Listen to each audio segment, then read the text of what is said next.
গণভোটে হ্যাঁ জিতিয়ে নিয়ে আসার জন্য সারা দেশে জানেন জাতীয় নাগরিক পার্টির পক্ষ থেকে গতকালকে একটি ক্যারাভান উদ্বোধন করা হয়েছে, যেটা পুরো ঢাকায় হলো ঘুরবে মানুষের সাথে, সবার সাথে ভিডিও দেখাবে।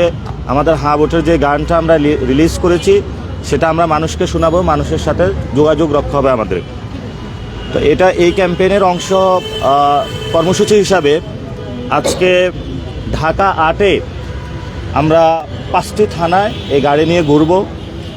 আমরা যে রুটটা নির্ধারণ করেছি সেটা হলো আমরা শাহবাগ থেকে ঢাকা মেডিকেল, তারপরে অ্যানেক্স টাওয়ার, গুলিস্তান, বাইতুল মোকাররম হয়ে পল্টন যাব। পল্টন থেকে ফকিরাপুল, দৈনিক বাংলার মোড়, নটরডেম কলেজ, আইডিয়াল কলেজ, তারপরে আমরা শাহজাহানপুর থানায় যাব। তারপরে মালিবাগ মোড় থেকে বেইলি রোডে আসবে সন্ধ্যা 6টার দিকে। এই সময়ের মধ্যে আমরা 5টা থানায় ঘুরব। আমরা আজকে কেন হ্যাঁ ভোটের জন্য ক্যাম্পেইন করতেছি, এই নির্বাচনে 2টি ভোট হবে। একটি হলো পার্লামেন্টারিয়ান মেম্বার নির্বাচনের জন্য, অর্থাৎ মার্কাতে ভোট হবে। আরেকটি হলো যে সংস্কার কার্যক্রম গত 6 মাস ধরে কনসেনসাস কমিশনে হয়েছে, সেই কনসেনসাস কমিশনের সংস্কারের সবাই যেটাতে ঐক্যবদ্ধ হয়েছে সেটা কি পাস হবে নাকি হবে না, এটা এই নির্বাচনে আমাদের বর্তমান যে ইন্টারিম গভর্নমেন্ট সেটা হলো জনগণের কাছে ছেড়ে দিয়েছে। অর্থাৎ জনগণ যদি হ্যাঁ ভোটের রায় দেয় তাহলে সংস্কারটা বাস্তবায়ন হবে, আর যদি না হয় তাহলে সংস্কারটা বাস্তবায়ন হবে না। এখন যদি হ্যাঁ ভোটে আমরা সিল মারি এই নির্বাচনে, তাহলে আমরা আমাদের দ্রব্যমূল্যের যে দাম বৃদ্ধি হয়েছে সেটা থেকে আমরা মুক্তি পাব, দেশের যুব সমাজে যে বেকার সমস্যা রয়েছে সেটা থেকে মুক্তি পাব, এবং সাথে সাথে এই যে দেশে বিভিন্ন জায়গায় হত্যাকাণ্ড ঘটছে এবং সেগুলোর বিচার হচ্ছে না, আমরা বাংলাদেশে বিচারহীনতার সংস্কৃতি থেকে বের হয়ে নতুন একটি বিচার ব্যবস্থা পাব। এবং আপনারা জানেন বর্তমান যে বাংলাদেশের যে সিস্টেমটা রয়েছে এটা হলো একটা জায়গায় একীভূত কেন্দ্রিক। সেটা হলো প্রধানমন্ত্রী যিনি, উনি দলীয় প্রধান, বিচার বিভাগের প্রধান, পার্লামেন্টেরও প্রধান। তো এক ব্যক্তি সকল ক্ষমতা একজনের কাছে থাকার কারণে যখনই কোনো আন্দোলন হয় তখন তিনি গুলি চালাতে সক্ষম হয়, তখন বিচার বিভাগ এসে আমাদের রক্ষা করে না। অথবা পার্লামেন্টে যখন কোনো আইন পাস হয় সেটা দলের বিভিন্ন যে মন্ত্রী এমপি যারা আছে তাদের রক্ষা করার জন্য আইনটা ম্যানিপুলেটেড বা বায়াসড হয়। ফলত সেখানে আমরা প্রস্তাবনা করেছিলাম যিনি প্রধানমন্ত্রী হবেন উনি দলীয় প্রধান হবেন না, অর্থাৎ দল আলাদা থাকবে, সরকার আলাদা থাকবে এবং বিচার বিভাগ আলাদা কাজ করবে, অর্থাৎ উনি বিচার বিভাগের উপরে কোনো ইনফ্লুয়েন্স বা প্রভাব বিস্তার করবেন না। সাথে সাথে আমরা বলেছিলাম যে আলাদা বিচার বিভাগ, পৃথক সচিবালয় গঠনের, যার মধ্য দিয়ে গত 15 বছর আমরা দেখেছিলাম মানুষ বিচার বিভাগের কাছে গেলে যে তুমি যদি আওয়ামী লীগ হও তাহলে বিএনপির আমলে সে তার উপরে নির্যাতন করেছে, আবার আওয়ামী লীগের আমলে বিএনপির কর্মী হলে তাকে বিনা বিচারে তাকে জেলে পাঠিয়ে দিয়েছে। তো আমরা এই সংস্কৃতি দেখতে চাই না। আপনারা জানেন এই গণ অভ্যুত্থানের পরে আওয়ামী লীগের একটা কর্মীকেও আমরা আঘাত করি নাই। কেন করি নাই? কারণ আমরা বিচারে বিশ্বাসী হওয়ার কারণেই ট্রাইব্যুনাল গঠন হয়েছে, ট্রাইব্যুনাল অ্যাক্টে শেখ হাসিনার ফাঁসি হয়েছে। আমরা এই সরকারকে আহ্বান জানাবো দ্রুত গতিতে শেখ হাসিনাকে বাংলাদেশে ফিরিয়ে এনে ভারত সরকারের সাথে ডিপ্লোম্যাটিক রিলেশন বিল্ড আপ করে শেখ হাসিনার যে ফাঁসির রায় হয়েছে তা দ্রুত বাস্তবায়ন করার জন্য। সাথে সাথে আপনারা জানেন আমাদের একটা 11 দলীয় জোট হয়েছে, যেই জোটের অন্যতম এজেন্ডাগুলো হলো, আপনারা জানেন বাংলাদেশের দুর্নীতি প্রত্যেকটা সেক্টরে রয়েছে। তা আমাদের প্রস্তাবনা হচ্ছে যদি আমরা যে সেক্টরগুলা, গভর্নমেন্ট অফিসগুলা রয়েছে এগুলা যদি ডিজিটালাইজেশন করতে পারি তাহলে অফিসে যাওয়ার পরে একজনে যে দুর্নীতির টাকা চেয়ে বসে সেটা থেকে আমরা মুক্তি পাবো। এজন্য আমরা যদি এবার সরকার গঠন করি আমরা হলো প্রশাসনিক ব্যবস্থা ডিজিটালাইজেশন করব। সাথে সাথে আপনারা জানেন বিভিন্ন রাজনৈতিক দল 5-6টা কোম্পানির কাছে তাদের দলীয় সত্তা বিক্রি করে দিয়েছে। সে দলীয় সত্তা বিক্রি করার কারণে ওই বড় কোম্পানিগুলা দলকে ফান্ডিং করার পরে বলে ভাই আমি যেভাবে বলি তোমার হলো বাংলাদেশ ওইভাবে চালাইতে হবে, এবং ওই বড় কোম্পানিগুলা বাংলাদেশের পকেটের টাকা লুটতরাজ করে নিজেদের আরাম আয়েশের জন্য আপনার টাকাটা বিদেশে পাচার করে দেয়। সো আমরা এইসব লুটতরাজদের বিরুদ্ধে দাঁড়াতে হবে যারা বাংলাদেশের মানুষের টাকা লোপাট করে সিঙ্গাপুর বিভিন্ন রাষ্ট্রে পাঠিয়ে দেয়। সাথে সাথে আপনারা জানেন যে এখানে আমাদের ওসমান হাদি ভাইকে শহীদ করা হয়েছে। এই পর্যন্ত আজকে 33তম দিন আমরা বিচারটা এখনো বুঝে পাইনি। আমরা বাংলাদেশের মানুষকে আহ্বান জানাবো যে আপনারা ওসমান হাদি ভাইয়ের বিচারিক প্রক্রিয়া নিয়ে সক্রিয় হন। এবং ওসমান হাদি ভাই বলেছিলেন যে 299 জন এমপির গুম উনি হারাম করে দিবেন পার্লামেন্টে গিয়ে। আমরা বলতে চাই, আমরা পার্লামেন্টে গিয়ে যারা চাঁদাবাজ, দুর্নীতিবাজ, তাদের বাংলাদেশে আমরা গুম হারাম করে দিব।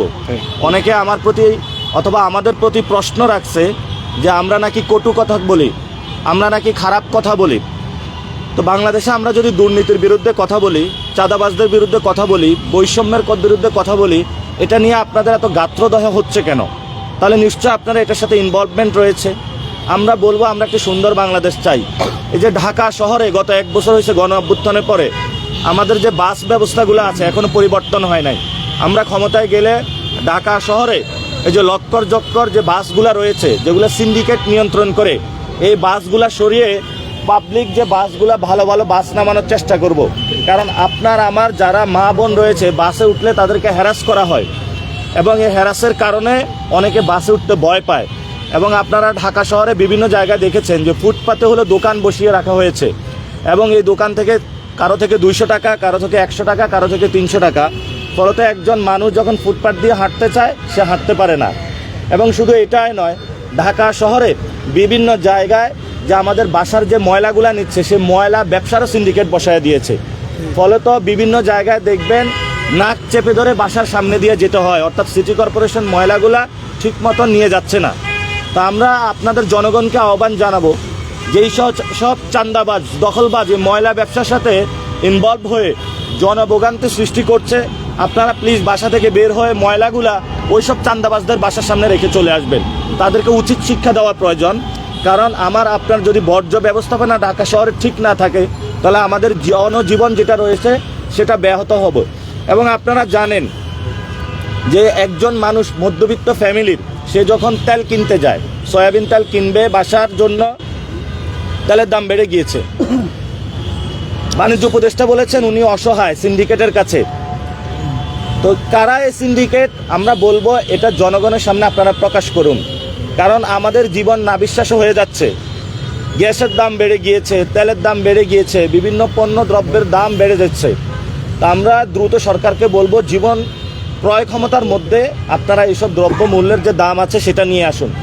এবং সাথে সাথে অনেকে মেসেজ দিচ্ছে যে হুন্ডা বাহিনী তৈরি করা হচ্ছে, গুন্ডা বাহিনী তৈরি করা হচ্ছে এবং যে কোনো সময় আমাদের উপরে নাকি অ্যাটাক করা হতে পারে, আমাদের সাবধানে থাকার জন্য। আমরা সেখানে বলবো যে অনেক হুন্ডা বাহিনী, হেলমেট বাহিনী, হাতুড়ি বাহিনী এগুলো আমরা দেখে ফেলেছি। নতুন করে কেউ যদি ওই হেলমেটের ভিতরে আবার ঢুকতে চায় এটা নিয়ে কাজ হবে না। কারণ আমরা তাদেরকে অলরেডি মোকাবেলা করে এসেছি।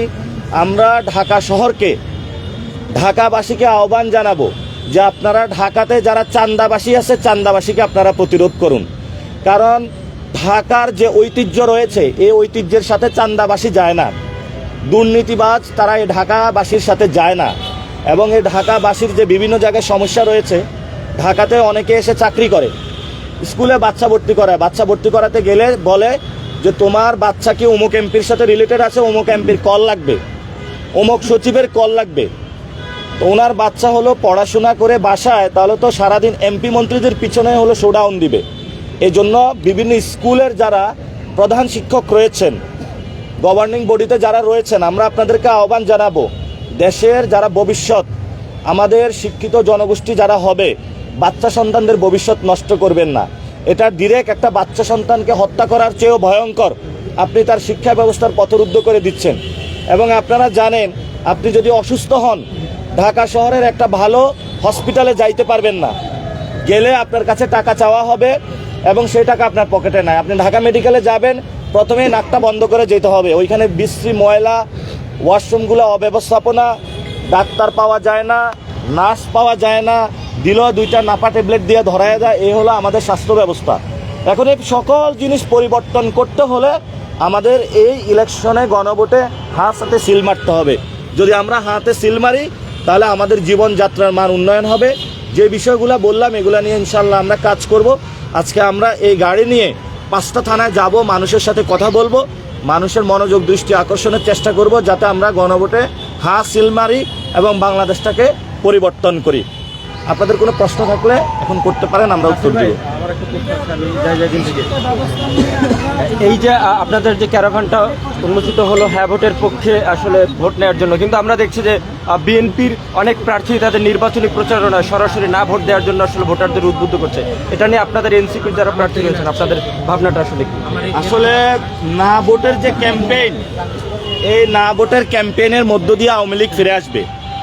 মূলত না ভোটের ক্যাম্পেইন দিয়ে জাতীয় পার্টি আওয়ামী লীগকে ফেরত আনার চেষ্টা চলছে। ফলত আমরা হ্যাঁ ভোটের মধ্য দিয়ে আওয়ামী লীগের যে বিচারিক প্রক্রিয়া শুরু হয়েছে সেটা আমরা শেষ করতে চাই। না ভোটের মধ্য দিয়ে ভারতের যে এস্টাবলিশমেন্ট এখানে ফিরিয়ে আনার চেষ্টা করা হচ্ছে। এই যে বিভিন্ন সময় যে সন্ত্রাস যে বৈষম্য, এগুলা যদি না ভোটের ক্যাম্পেইন চালায় তাহলে তারা এগুলা বাস্তবায়ন করতে পারবে। আর যদি হ্যাঁ ভোট পড়ে তাদের যেই পুরাতন বন্দোবস্ত এগুলা ধসে পড়বে এবং শেখ হাসিনা ফেরত আসবে। তারা মিলেমিশে যে পুরাতন বন্দোবস্ত সেটার মাধ্যমে দেশ চালাতে চাচ্ছে। এজন্য আমরা বলবো যে যদি ওসমান হাদির বিচার করতে হয়, যদি মুসাব্বিরের বিচার করতে হয়, যদি সাম্য হত্যাকাণ্ডের বিচার করতে হয়, যদি খালেদা জিয়া যেভাবে ওনার উপরে অত্যাচার চালানো হয়েছিল এটা যদি বন্ধ করতে হয়, যদি বিএনপি জামায়াতের নেতাকর্মীদের উপরে অত্যাচার বন্ধ করতে হয়, যদি আমাদের দ্রব্য মূল্যের দাম কমাতে হয়, যদি বাংলাদেশটাকে শিক্ষা ব্যবস্থা স্বাস্থ্য ব্যবস্থা ঠিক করতে হয়, তাহলে হ্যাঁ ভোট প্রয়োজন।